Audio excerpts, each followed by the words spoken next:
Behavior Management Training, a continuation of the Together with Parents series offered by YISD Special Education Department. My name is Ysleta Dreyer. I am an instructional specialist. I'd like to introduce my coworker, Ashley Velasquez. Welcome, parents. My name is Ashley Velasquez. I'm also an instructional specialist with the district's Special Education Department, and my primary focus is on behavior. Good evening. My name is Paola Vasquez, and I'm also an instructional specialist for high school and transition. And I just want to welcome you guys to our session this evening.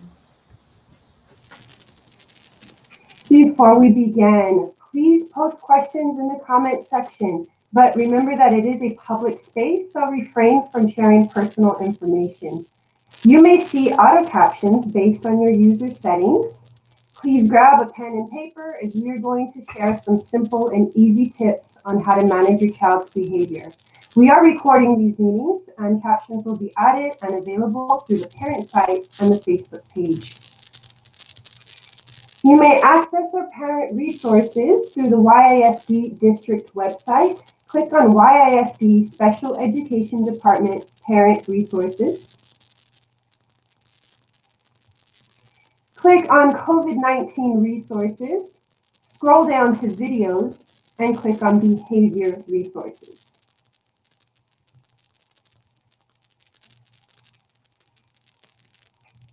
And you will find two of the videos that we're showing in this presentation under behavior management, behavior resources. Okay, before we begin, we would like to commend you on the very difficult task of online learning. We understand that this can be challenging for many students, and we thank you for coming to our training today. We are here for you. And now my coworker, Ashley Velasquez, will review the agenda for today's training.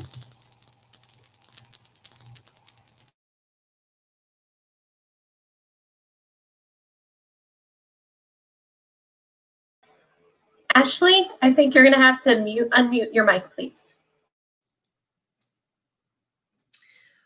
Again, welcome, parents. Our goal for today is to provide you with proactive behavior management tips during this period of distance learning. Best practices show us that behavior management outcomes are most successful when we use a proactive approach as opposed to a reactive one, because being proactive aims to prevent problems before they happen. Being proactive involves planning, effective communication, and tons of positive reinforcement.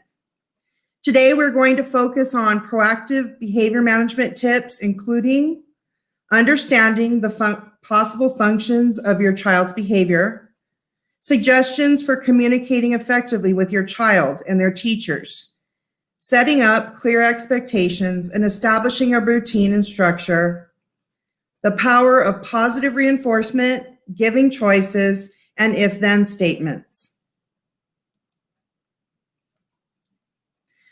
One of the first ways that we can be proactive is to seek to understand our child's behavior by asking questions such as, what is the function of the behavior? Why is our child behaving this way? In other words, what is reinforcing the behavior and why is it continuing? We can also learn more about our child's behavior when we pay attention to what happened just before the behavior. Through very intentional observation, we can often identify what triggered the behavior. Determining what your child gains by behaving this way can give a lot of insight into how to avoid the behavior. For example, what is their payoff? If a child dislikes or feels anxious about math, he or she may seek to avoid assignments by trying to escape classroom activities and get out of doing something that they don't want to do. In the traditional classroom setting, a lot of times we see students asking to go to the bathroom or to the nurse because they're trying to get out of a particular assignment or activity. Understanding why your child is behaving this way can help you address the behavior and be proactive about solutions. So some of the possible behavior functions. First, Sometimes the function of behavior is a means to communicate. Behavior is communication and can often be linked back to the effectiveness with which the message has been sent or received. Therefore, sometimes what we see as a failure to behave properly is actually a failure to communicate properly. For example, a child may act out or shut down because they are unable to effectively express their wants or needs. This is especially true when the child is feeling frustration or stress. So helping the child label their feelings. For example, I am frustrated right now because can be a great way of helping them express what they are feeling to work through the problem and regain emotional control. The function of a child's attention-seeking behavior is to behave in a way to gain the attention of others. The best intervention for this is to increase attention for appropriate behaviors and decrease our attention for inappropriate ones. When a child wants to avoid or get out of doing something he or she doesn't want to do, they may exhibit escaping behaviors. Structuring when a child can take a break and for how long ahead of time can help to reduce the occurrence of these types of behaviors when children are engaged in non-preferred activities. If your child is confrontational or hostile, they may be trying to control the situation through aggressive and argumentative words or actions. When this happens, it is important to maintain a calm and direct tone as you redirect your child to the desired behavior, providing them with the opportunity to cool down before addressing the behavior can naturally de-escalate the situation. And finally, sometimes we see sensory-related behaviors, and these are often automatic and internally reinforced, and especially linked to stress or anxiety. Self-stimulating behaviors are tied to sensory receptors that function to give the child internal sensations that are in some way pleasurable or soothing, and therefore often repetitive in nature. So we see this a lot when we see children that have extra need for movement. They might fidget more, or they might need to get up and pace back and forth. These are going to be some of those functions of sensory related behaviors. During this period of distance learning, maintaining regular communication with your child's teacher is more important than ever. Although under these circumstances, the communication will be electronic or via telephone, most teachers have a lot of different options for communicating with them. So we encourage you to talk with them and find out what works best for you and your child's needs. You know, many of the teachers have Google Classrooms, and so you can ask for that code. Sometimes they use apps like Class Dojo or Remind, and teachers throughout the district have virtual office hours that you can schedule a time to meet with them. In these conversations, you can partner with the teacher in developing a daily schedule and any options for alternative assignments or accommodations that your child may need.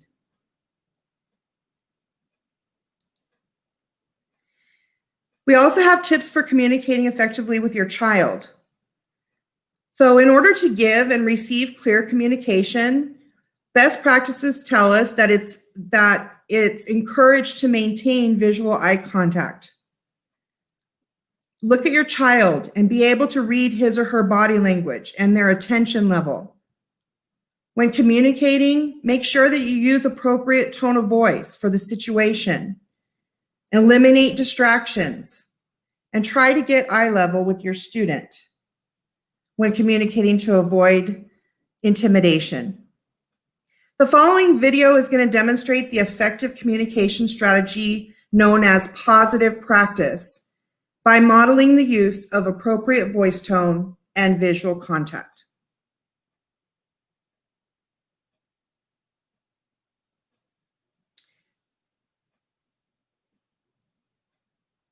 Hello, this is Michael Montes again for the Ysleta Independent School District.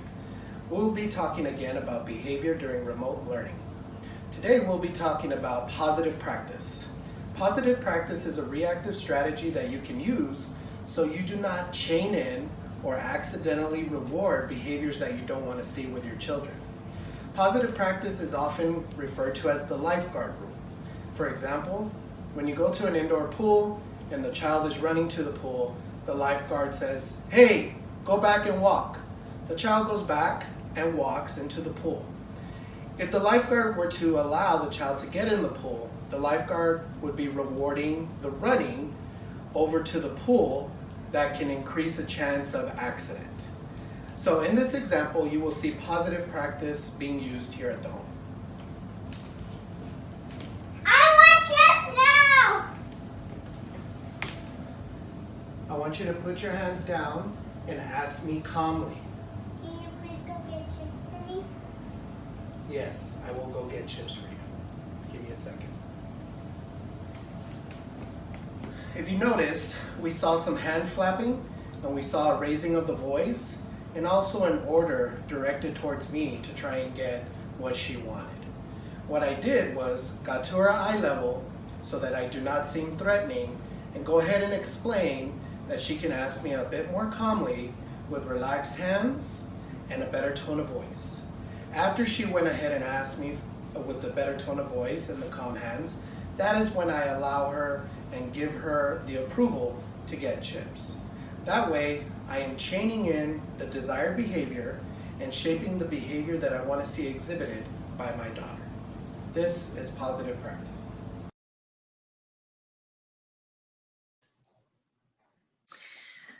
Okay, so in addition to effectively communicating with both our child and their teachers, it's very important that we set expectations, clear expectations. Avoid assuming that your child knows what you or their teacher expects of them. By clearly and explicitly stating what is expected, it can clear up the guesswork and help hold your child accountable. Start with a few expectations at a time to make the task manageable for your child. If you pack on too many expectations at once, it may be overwhelming. Sit down with your child and have a clear conversation about your expectations. During this time, you may want to model for them what specific behaviors look like. For example, how you expect them to stay seated during a lesson, or how you expect them to converse with their teacher and or their peers. It might be helpful to present the information visually as well. Your child can refer to a picture or an image as a reminder. Check in with your child in the morning to review the expectations, and then check out with them again at the end of the day to discuss how their day went. During this time, encourage your child to self-reflect. Talk about what went well and how to keep up the good work. Talk about what frustrated them and how to problem solve. This can prevent triggers in the future.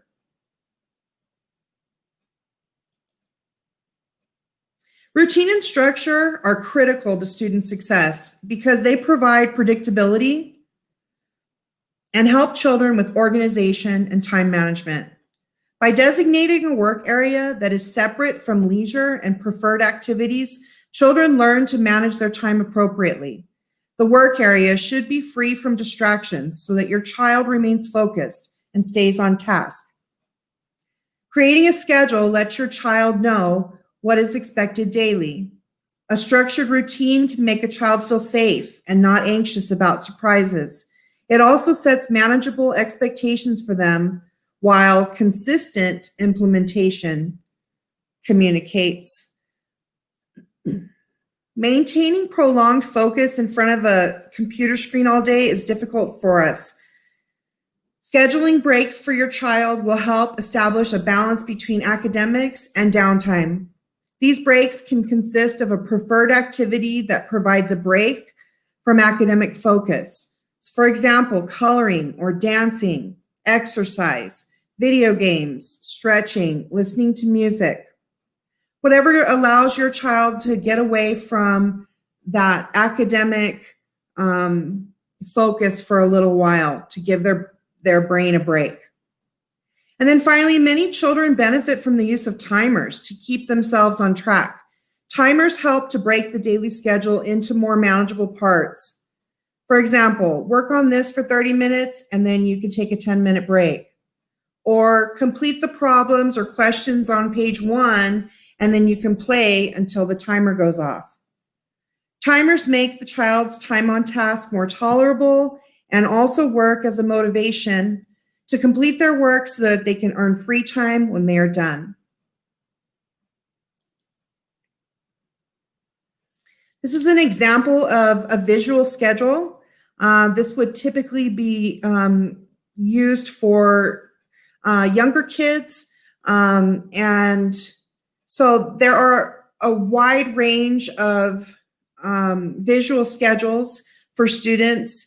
And so we encourage you, there is a link that is projected for you all to go and just look at different ideas so that you can develop and create a schedule. You know, the teachers are creating a daily schedule, but you know, we really recommend that you take that and then create something for your home that your child can follow. I'm going to go ahead and present one more that is probably something that an older or a secondary student, maybe middle school or high school, might use. And so again, you know, check out that link that we are providing you for the visual schedules and kind of look in there and see what kind of ideas that you can come up with. And now I'm going to go ahead and turn it over back to Anita, and she's going to talk to you about the importance of positive reinforcement. Okay, so when we're talking about positive reinforcement, this 5-to-1 ratio strategy is about looking for the positive. They say you catch more flies with honey than you do with vinegar, and that applies for our children as well. The 5-to-1 ratio gives 5 positive comments for 1 corrective, okay? For example, you got up on time this morning. Great job logging on. I am glad that you brushed your teeth. I see that you are prepared for your first class. Nice work finishing your language arts assignments. You have found 5 positive things to praise them for, and now you can give them 1 corrective feedback. When you are logged into class, I want you to sit like this in your chair, and you can model for them how to sit. Again, it is about looking for the positive. When you're using this 5-to-1 ratio, it communicates to your children that they get more attention for positive behaviors than they do for negative behaviors. All right, next slide. In continuing with positive reinforcement, we want to talk about being specific with your praise. Being specific in your praise helps your children understand which behaviors are desired. So instead of saying, nice job today, you're going to tell your child what they did a nice job with. Nice job turning in 3 assignments. Instead of saying something very general like you were good today or you behaved, let's tell them what they did well. I like that you sat in your chair when you were logged on. Again, this communicates to them which specific behaviors they are doing well and they should continue doing. Okay, next slide. All right, so let's talk about giving your child choice. When you offer choices, appropriate choices for your child, they feel like they have a sense of control. Okay, so giving choice helps your child feel empowered. It prevents power struggles. Instead of always saying no, you're going to tell your child what they can do. This increases compliance and it facilitates problem solving. By you giving them positive choices they can make, they begin to understand how to deal with undesired activities. So we have some examples on the next slide. All right, and again, when you're giving choice, make sure that you're giving 2 or 3 choices that you are okay with, appropriate choices. For example, you can work on your book report or your math homework. These are both things that you want your child to do, but they have choice as to which one they start first. Another example, you can ask your brother to turn down his music, or you can move to a different location. Notice that you're not giving a choice to hit your brother or to yell at your brother. You're giving 2 appropriate choices. And again, that helps them start facilitating some problem-solving skills. All right, our next slide is about if-then statements. If-then statements helps children understand the natural and logical consequences or outcomes of their behavior.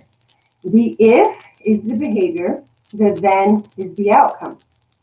And these are teachable moments for our children.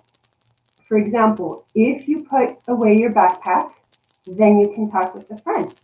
It's showing them what positive outcome they'll have for the desired behavior. If you complete your homework, then you can play your video game. If-then statements can also be used to communicate negative consequences and natural consequences. For example, if you don't turn in your homework, then you will receive a 0. So we have a video here that is found on our parent resource page. It is the PREMAC principle, which is if-then, using if-then statements. And this is Mr. Montes is showing you specific instructions on how to implement this during online learning. Hello, this is Michael Montes, Autism Specialist for the Ysleta Independent School District. Today's topic is behavior in the home during remote learning. Today's strategy will be talking about the PREMAC principle. The PREMAC principle states that if you follow a non-preferred activity with a preferred activity, item, or reward, the child is more likely to do the non-preferred activity. A lot of times we call it if-then. If you do this, then you get that. This is the example of the PREMAC principle. Okay, Arabella, it's lunchtime. It's time to eat your meat. Ew, I don't like that. It's good for you. Go ahead and have some. Do I have to? A lot of times we get this type of resistance with our children for certain types of foods because of sensory issues. We like to use the first then card to help us with the PREMAC principle. If you notice here, first you put the non-preferred item or activity the child needs to do, but then you follow it with something that they really enjoy. Arabella, look, if you take a bite of your steak, then you get to have some ice cream. Okay.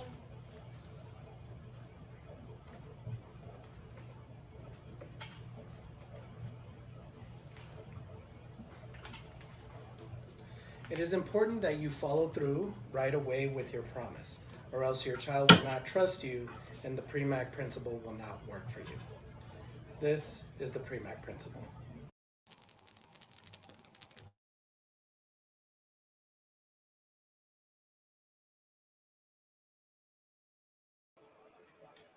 You need to unmute yourself. Thank you. In this example, we observe Mr. Montes using an if-then chart to visually show his daughter that she can get something she wants for an undesired activity like eating her meat. So this concludes our strategies. We are going to go ahead and open up the Facebook page to any questions that you may have. We are happy to answer them. Remember, though, that it is a public space, so please refrain from sharing personal information. And do we know if we have any questions at this time?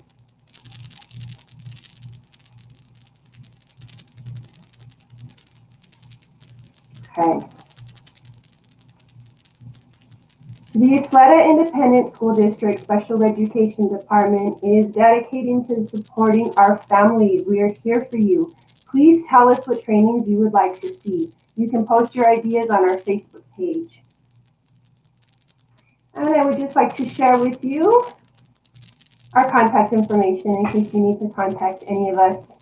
We thank you for being a part of this training. Again, we commend you for this very difficult task of online learning. We are here for you. Please continue to post training ideas, any questions on our Facebook page.